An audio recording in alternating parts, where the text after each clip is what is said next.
Hey everybody, it's Tom again.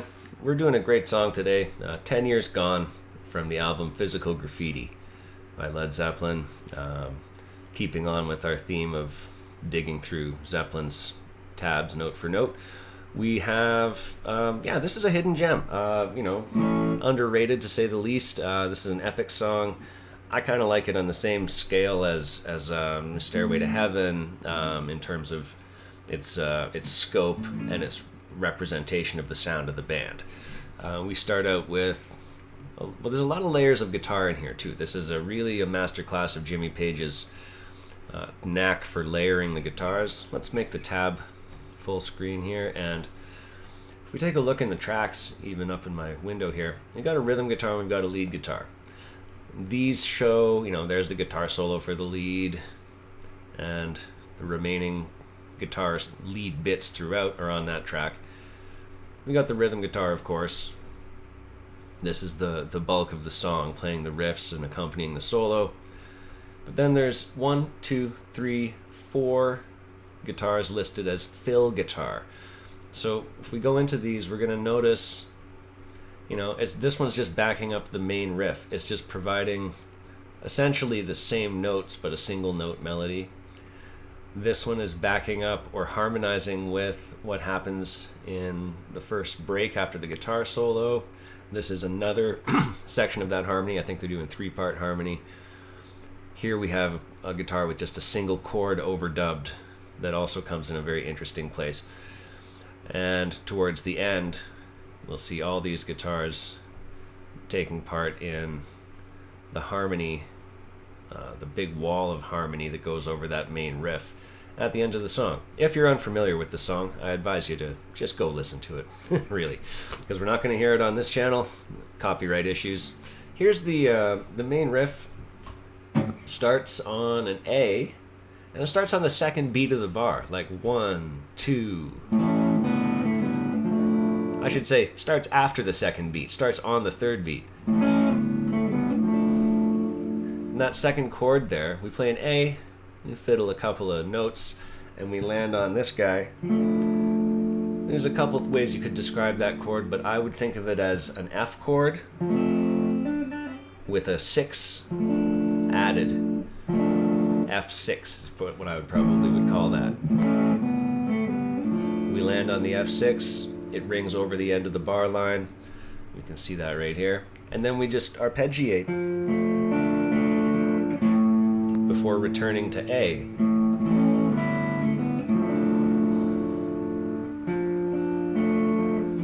Now sometimes there's a little variation in exactly which strings are picked in which order, but it's still arpeggiating the F all the way until bar 9. This also comes in unaccompanied from the rest of the band. Even when we get to the next part, or I should say the bass guitar comes in halfway through this, but the drums are not in for a while. Let's run the top of this song here, and we'll move into bar 9.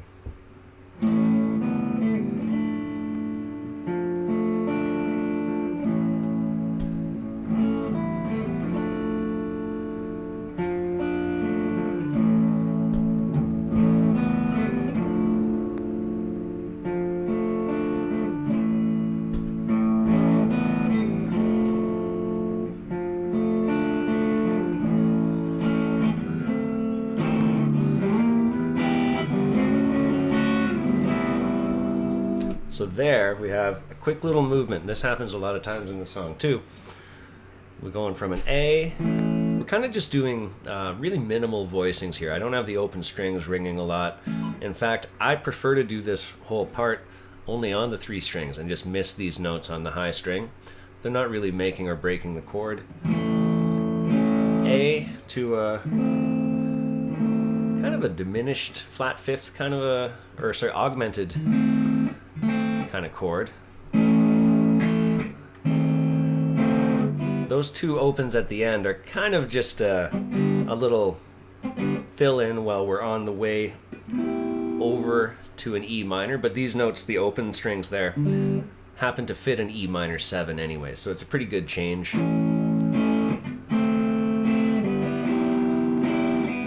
then we go to this, kind of like we're making a major 7 shape, but we're not doing the bass string on it. And this leads us to our big connector riff. This also comes in on the second beat of the bar, like 1, 2, and I just made the same speaking error again. It comes in after the second beat on the third beat.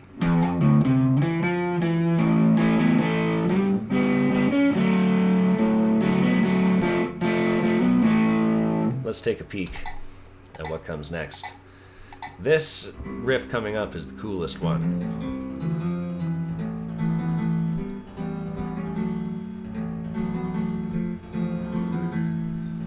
So we can hear this little melody creeping through and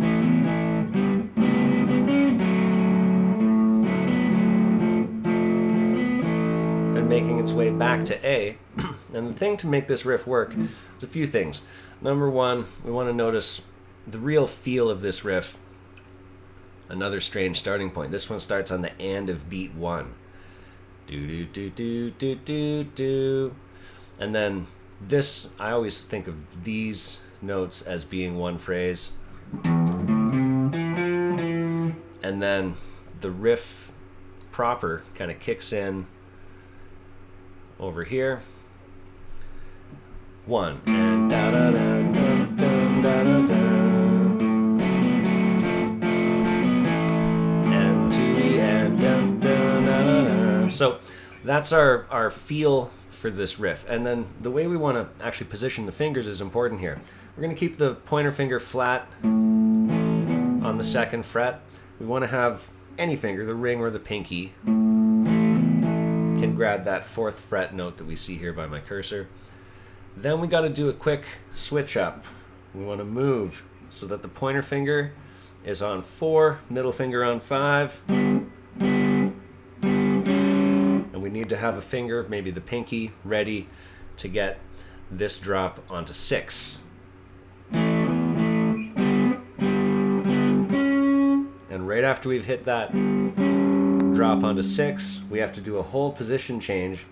And I recommend having the ring finger ready to go to 4D, because then we can land this pointer finger on the 2nd fret just because it's in the right position. Since we already moved the ring finger there, it just takes the whole hand there. This cuts down on how many moves you need to think about. Then the second half, we set up camp here on this minor 3rd.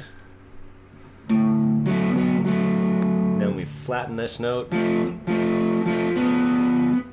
flatten it again, getting back to A.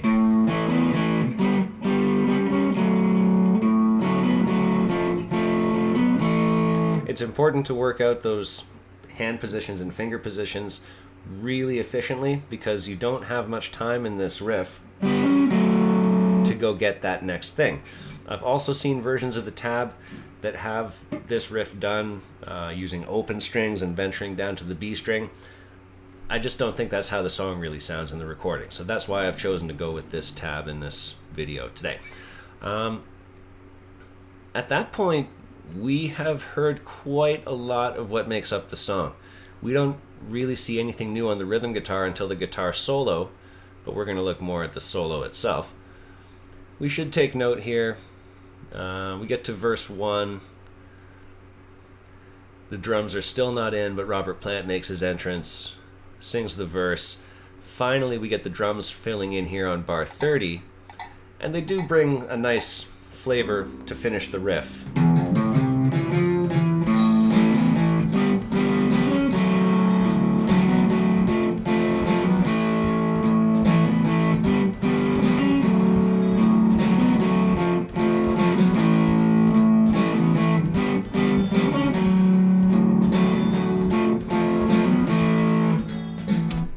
So the drum beat, I feel like, makes that easier to play along to. And we should notice this slick little landing here to get back into the riff. Kind of comes out of nowhere.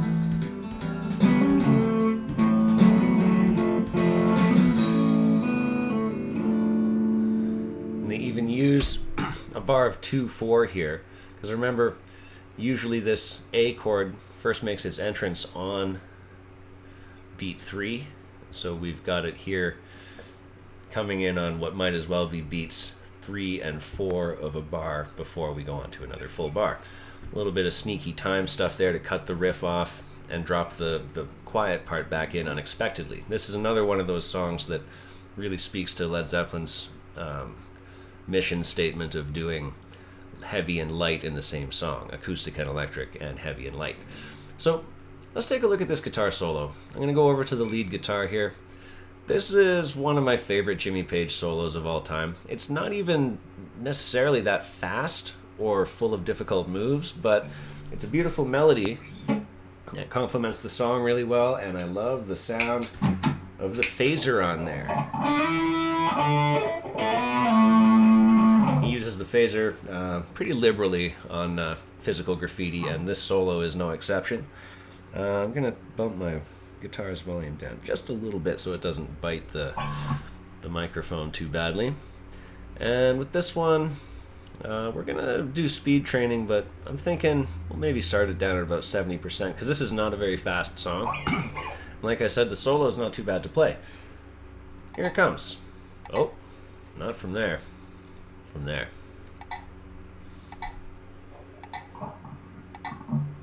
One, two.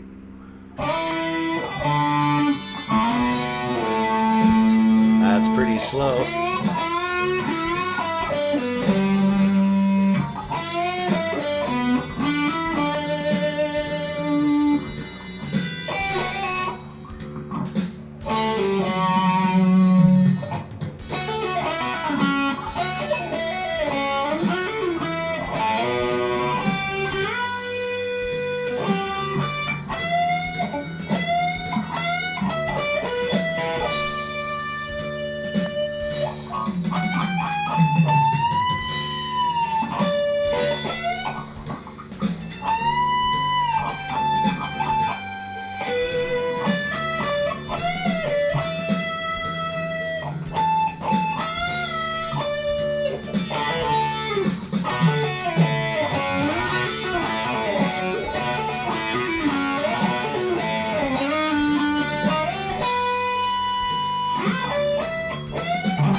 There we go. Now the next riff comes in over the last note of the solo.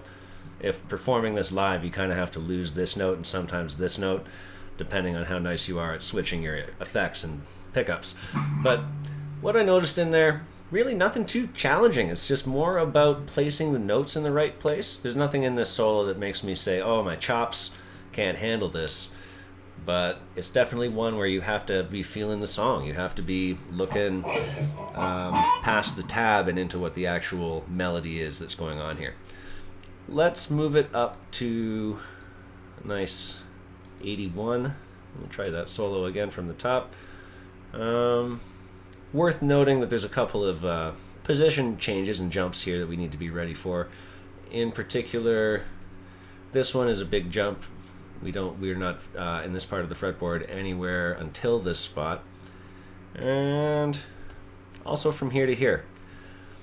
We're kind of messing around with a G in this whole area here, and it's played a little differently in the same spot earlier in the solo and the progression. So those are some areas that are kind of tricky, but like I said, nothing too much to this one.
I stopped paying attention for half a second right about here and kind of biffed it.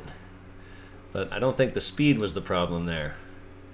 Probably just the guitar operator. Let's try this guy at 90%. I know this solo pretty well from back in the day, so I'm always in the mood to play this opening lick at full speed, so I'm ready for that already.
That one, I don't know, maybe we should do another run at 90. I kind of flaked out there for a second. Let's do 95. 94. Then we'll go to full speed.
That felt more like it.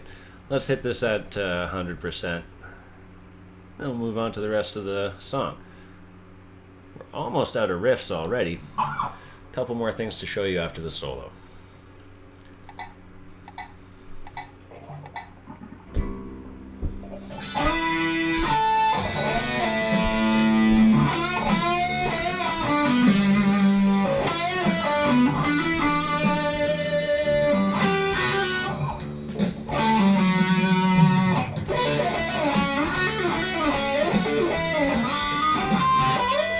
Whoop. I biffed it.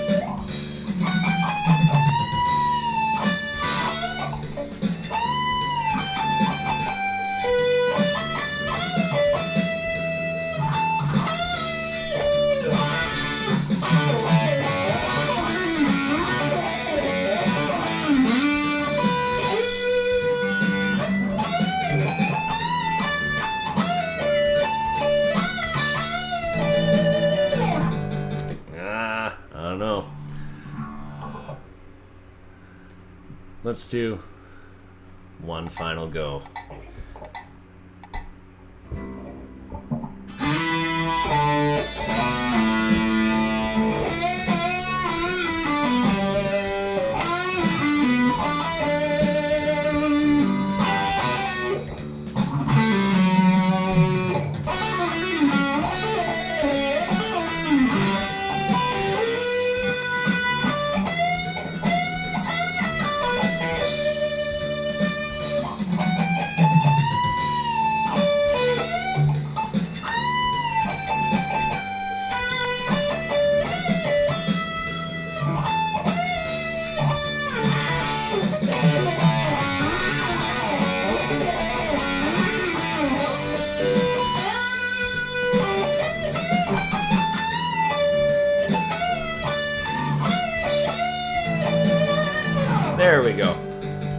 I like that.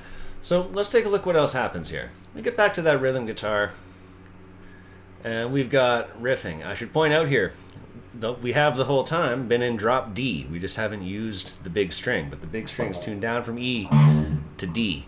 And we've got this riff comes in.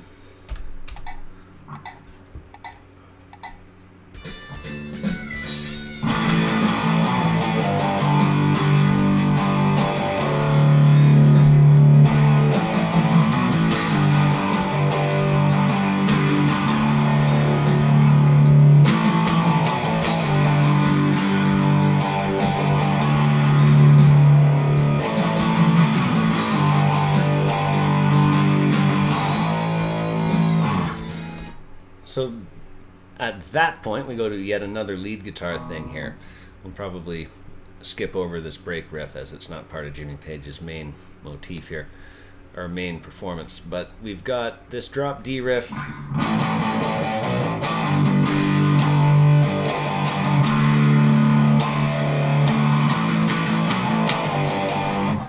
Along with that, one of those fill guitars is doing some work here.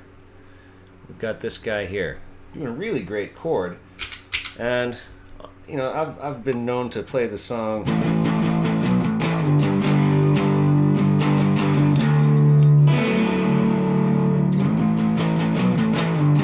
throwing that in.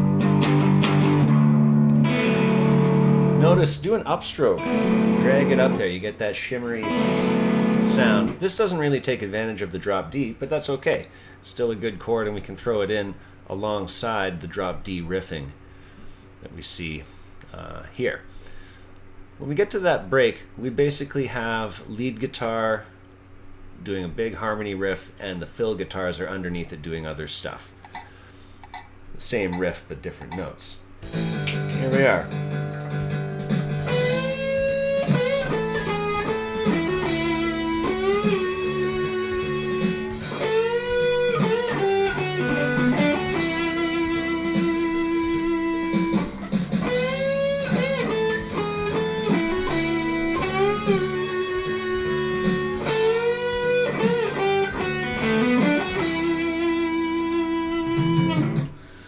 And then we're back to the main riff. You can hear that da-da-da-da coming in again. Let's take a quick peek at what these other guitars are doing on the fill.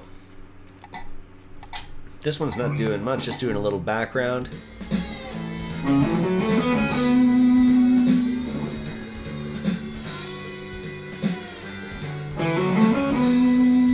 So this one, obviously you can't play simultaneously.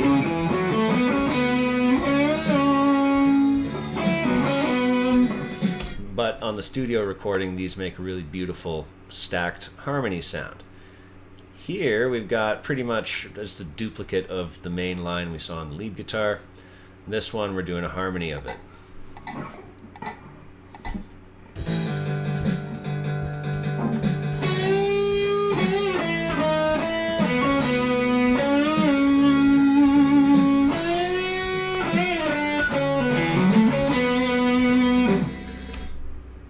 So, lots going on here in Jimmy Page's guitar world. We've got second chorus. This is the same riff we looked at earlier in the video. Same groove, same everything. Back to the verse, which is also the same as before. Got that little bridge here. Again, same thing as before. Then we hit the outro. Really what we have at the outro is just the... first of all, we have a big repeat of that harmony section we saw before. Oh no, hang on, different harmonies. What am I talking about? I got ahead of myself, y'all. Let's get down here to the outro. Alright, so this, we've got guitar on the riffs, or extra on the riffs. Here we've got harmony. Let's go to the lead guitar and see. Okay, so he's not in there for that. Which means, yeah, guitar 2 here. This is the one over the outro, playing the main melody line that gets harmonized.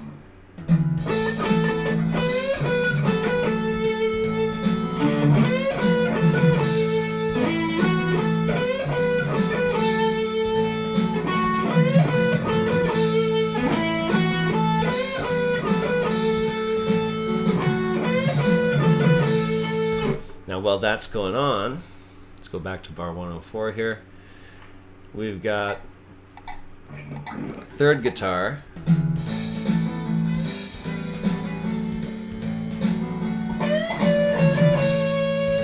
Just touching up the end of that riff.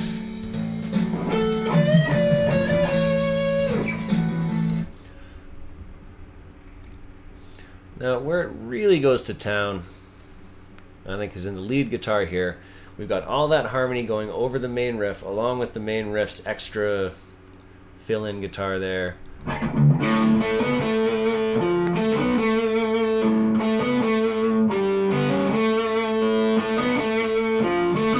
All that going on, and finally we get this lovely lead guitar phrase going over the end using the classic giant bend from Jimmy Page. We're just going over dramatic bend here.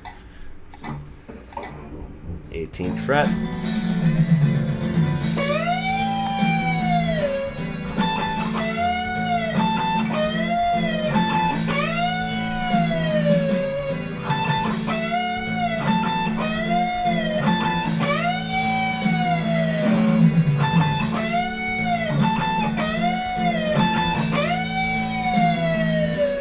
And it fades out over this. And that's the end of the tune. So guys, that's my talk on 10 Years Gone. Let's try and keep this one reasonably short, even though it's a big song. We'll catch you guys later. Remember, like, subscribe, tell me what you want to hear, what you want to see me transcribe, and we'll get to it. Have a good one.